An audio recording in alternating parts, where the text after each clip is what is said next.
રાહુલ ગાંધીની ભારત જોડો ન્યાયયાત્રા ઝાલોદ ખાતે રાજ્યમાં પ્રવેશ કર્યો છે। ત્યારે ભારત જોડો યાત્રાનું સ્વાગત કરવા માટે તડામાર તૈયારીઓ કરવામાં આવી હતી। રાહુલ ગાંધીને આવકારવા માટે કોંગ્રેસી કાર્યકરોમાં થનગનાટ જોવા મળ્યો છે। સાથે જ યુથ કોંગ્રેસ અને એનએસયુના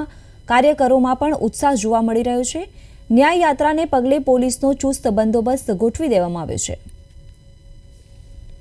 ગુજરાતમાં રાહુલ ગાંધીની ભારત જોડો ન્યાય યાત્રા આવવાની છે ત્યારે હાલ અહીંયા ઝાલોદ ખાતેનો દ્રશ્ય છે કે જ્યાં મોટી સંખ્યામાં કોંગ્રેસના કાર્યકર્તાઓની ભીડ જોવા મળી રહી છે કારણ કે આદિવાસી વિસ્તારમાં આ રાહુલ ગાંધીની જે ભારત જોડો ન્યાય યાત્રા છે અને છે તે પોલીસમાં જે રાહુલ ગાંધી છે તે અહીંયા છે અને જે સંગીત સભા છે તેને પણ સંબોધશે તેને જ સુરક્ષાના ભાગરૂપે છે પોલીસ બંદોબસ્ત છે તે પણ અહીંયા ખડકી દેવામાં આવ્યો છે કારણ કે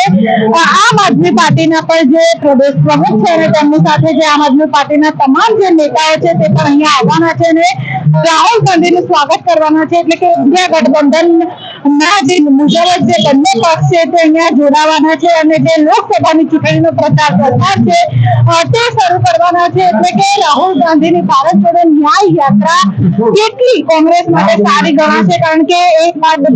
કોંગ્રેસના જે ધારાસભ્યો છે એક બાજુ ભાજપમાં જોડાઈ રહ્યા છે અને તેની સામે આજથી જે રાહુલ ગાંધીની ભારત જોડો ન્યાય યાત્રા 4 દિવસ સુધી ગુજરાતના 7 જેટલા જિલ્લામાં અને 400 જેટલા કિલોમીટર આ રાહુલ ગાંધીની યાત્રા છે તે ચાલવાની છે અને કોંગ્રેસના જેટલા પણ દિગ્ગજ નેતાઓ છે તે જોડાવાના છે અલગ અલગ જગ્યાએ જાહેર સભાઓ અને સ્વાગત પણ કરવાના છે। કેમેરા પર્સન શ્રેયસ વસાવા સાથે કિંજલ પોલીસ